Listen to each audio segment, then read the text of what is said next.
நவகிரகங்களின் நல்லாசியுடன் அனைவருக்கும் வணக்கம். 2026-27 ஆண்டுக்கான சிம்ம லக்னம் சிம்ம ராசியினருக்கு உண்டான குரு பயிற்சி பலன்களை பார்க்கலாம். இதுவரை உங்கள் ராசிக்கு 11ஆம் இடமான லாபஸ்தானத்தில் சஞ்சரித்து வந்த குரு பகவான் ராசிக்கு 12ஆம் இடமான விரயத்தில் வரும் குருவால் செலவுகளும் வீண் விரயங்களும் ஏற்படும் ஒரு பொதுவான கருத்து உண்டு. அயன சயன விரயஸ்தானமான 12ஆம் இடத்தில் பெயர்ச்சியாவது சிறப்பல்ல என்றாலும் ராசிக்கு 8 குடை அட்டமாதிபதி 12ஆம் இடமான விரயத்தில் மறைவு ஸ்தானத்தில் உச்சம் பெற்று பெயர்ச்சியாவது என்பது கெட்டவன் கெட்டிடில் கிட்டிடும் ராஜயோகம் என்பது ஜோதிட பழமொழி உண்டு. குரு பகவான் இருக்கும் இடத்தை விட பார்க்கும் பார்வைக்குத்தான் பலன் அதிகம் என்பதால் குரு 5, 7, 9ஆம் பார்வையாக ராசிக்கு 4ஆம் பார்வையாக சுகஸ்தானத்தையும் 7ஆம் பார்வையாக 6ஆம் இடமான வெற்றி சத்ருஸ்தானத்தையும் 9ஆம் பார்வையாக 8ஆம் இடமான அட்டமஸ்தானத்தையும் தன்னுடைய சுப பார்வையால் பார்க்கிறார் குரு பகவான். பார்வை பலமே பக்க பலமா இருக்கும். குரு பகவான் அயன சயன விரயஸ்தானமான 12ஆம் இடத்தில் பெயர்ச்சியாவது சிறப்பல்ல என்றாலும் கடந்த காலத்துல கடினமா உழைச்ச நீங்க உங்க திறமைக்கும் கடுமையான முயற்சிக்கும் பலன் கிடைக்கலையேன்னு வருத்தப்பட்டீங்க. விரயத்தில் உச்சம் பெற்ற குரு அதிக முயற்சி செய்யாமலே வருமானம் பெருகும், லாபம் அதிகரிக்கும். விரய குரு உங்களுக்கு சுப செலவை ஏற்படுத்துவார். சுப செலவுகள் எல்லாம் திக்கு முக்காடு வைக்கும். செலவுகள் கொஞ்சம் முன்ன பின்ன இருந்தாலும் சிக்கனமா நிதானத்தை கடைபிடிச்சீங்கன்னா பணம் சேமிக்கவும் வாய்ப்பு இருக்கு. வீடு வாசல் மண்மனை நிலபுலன்கள் தாயார் சொத்து வண்டி வாகனம் வாங்கறதுக்கு உண்டான யோகம் உங்களுக்கு விரய குரு இந்த அமைப்பாற்றலை ஏற்படுத்தி தருவார். 12ஆம் இடத்தில் பயணிக்கிறதால் ராசிக்கு 6ஆம் இடத்தையும் பார்ப்பதால் ஏற்கனவே கடன் வாங்கி வட்டி கட்ட முடியாம அசலும் கட்ட முடியாம பட்ட அவமானம் கொஞ்சம் நஞ்சமில்லை என்றாலும் வாங்கின கடனை எல்லாம் கொஞ்சம் கொஞ்சமா அசலும் வட்டியும் சேர்த்து திருப்பி தருவீங்க. பழைய கடனை எல்லாம் கட்டி முடிப்பீங்க.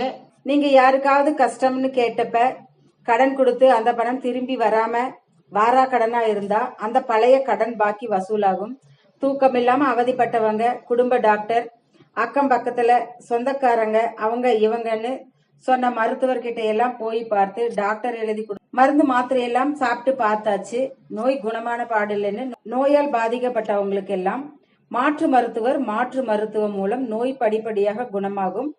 நேர்முக மறைமுக எதிரிகளால் அவதிப்பட்ட நீங்க இதுவரை தொல்லை கொடுத்த எதிரிகளும் காணாம போயிருவாங்க.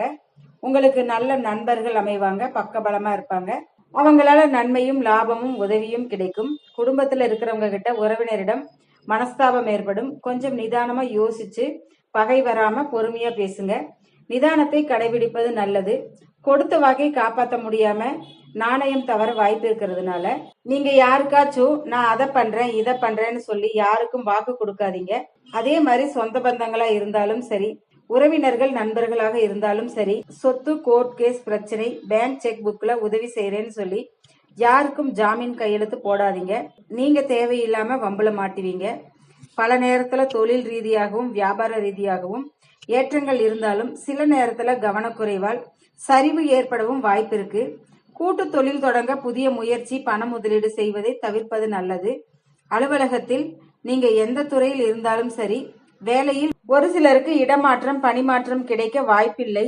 சிறு தொழில் குறுந்தொழில் சுய தொழில் செய்யறவங்களுக்கு தொழில் முன்னேற்றம் அடைய கொஞ்ச கால தாமதமாகும். வீட்டுல பெரியவர்களின் சொல்லுக்கும் ஆலோசனைக்கும் மதிப்பளிக்கணும். நீங்க எந்த துறையில் இருந்தாலும் மேலதிகாரியின் ஆலோசனைப்படி கேட்டு நடப்பது நல்லது. என்றாலும் விரயத்தில் பயணிக்கும் குருவால் உங்களது கையிருப்பு பணம் பேங்க் பேலன்ஸ் குறைய வாய்ப்பு இருக்கிறதால டெபிட் கார்டை அளவா பயன்படுத்துங்க. முடிஞ்ச வரை கடன் வாங்காம இருப்பது நல்லது. பங்குச்சந்தை பணம் கொடுக்கல் வாங்கல் எதுவாக இருந்தாலும் தொழில் வியாபாரிகள் தங்களுடைய கணக்கு வழக்குகளை சரியான முறையில் பராமரித்து வந்தால் நல்லது. உங்க கூட இருந்த மறைமுகமாக தொல்லை தர்றவங்க கிட்ட இருந்து விலகி இருப்பது நல்லது. அரசியல் ஆன்மீகம் என்று பொது வாழ்வில் இருப்பவர்களுக்கெல்லாம் உங்க திறமைக்கும் நேர்மைக்கும் உரிய அங்கீகாரம் பாராட்டு கிடைக்கும். வெளியூர் வெளிநாடு சிறு பயணம் தூர பயணம் என்று நீண்ட தூரம் பயணம் செய்யறவங்க அறிமுகம் இல்லாத புதியவர்களிடம் அதிகமாக நெருங்கி பழகாதீங்க. பொதுவாக 12ஆம் இடத்தில் பயணிக்கும் குருவால் அதிக நன்மை செய்ய முடியாது என்றாலும் விரயஸ்தானாதிபதி குரு தன் உச்ச வீட்டில் சஞ்சரிப்பதால் ஓரளவுக்கு நன்மை செய்வார். குருவிற்கு தான் இருக்கும் இடத்தை விட அவர் பார்க்கும் பார்வைக்குத்தான் பலன் அதிகம். பூர்வீக சொத்து விற்பனையில் ஏற்பட்ட தடை விலகி எதிர்பார்த்த அனுகூல தகவல்களும் வந்து சேரும். குடும்ப சூழ்நிலை காரணமாக நெடுந்தூர பயணம் ஏற்படும். சொத்து ஆவணங்களை பிறர் பொறுப்பில் தர வேண்டாம்.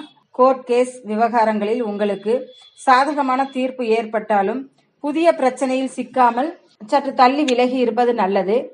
இதுவரை எதிரியாக இருந்த உறவுகள், சொந்த பந்தங்கள் நீங்கள் ஆச்சரியப்படும் வகையில் பாசக்கரம் நீட்டுவார்கள். அப்படி அவர்கள் வந்தா பழசு எல்லாம் மறந்து அன்போடு அரவணைச்சு ஏத்துக்கோங்க.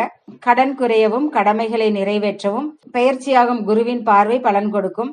மாணவர்கள் எவ்வளவுக்கு எவ்வளவு சிரமப்பட்டு கவனத்துடன் படிக்கிறாங்களோ அவங்களுக்கு நல்ல மதிப்பெண்ணும், பாராட்டும், பரிசுகளும், உதவித்தொகையும் பெறுவார்கள். சகோதர சகோதரர்கள் வழியில் தேவையில்லாம மனஸ்தாபம் வந்து போகும். விரய குருவால் பணவரவு குறையும். சுப செலவுகள் அதிகமாகும் என்பதால் சிக்கனமாக இருப்பது நல்லது.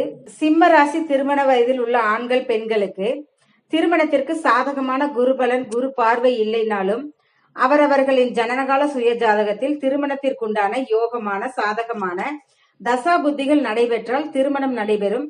கல்யாண முயற்சிகள் கைகூடும். சாதகமான சூழ்நிலை ஏற்படும். இதுவரை நான் சொன்ன பலன்கள், விஷயங்கள் உங்கள் வாழ்க்கையுடன் தொடர்பு கொண்டிருந்தால் கமெண்ட் பாக்ஸில் கமெண்ட் பண்ணுங்க. ஏதேனும் சந்தேகம் இருந்தால் அப்பாயின்மெண்ட் வாயிலாக உங்கள் தனிப்பட்ட ஜாதக பலனை கேட்டு தெரிந்து கொள்ளுங்க. மறக்காம சேனலை சப்ஸ்கிரைப் பண்ணுங்க, லைக் பண்ணுங்க. நன்றி, வணக்கம், வாழ்க வளமுடன்.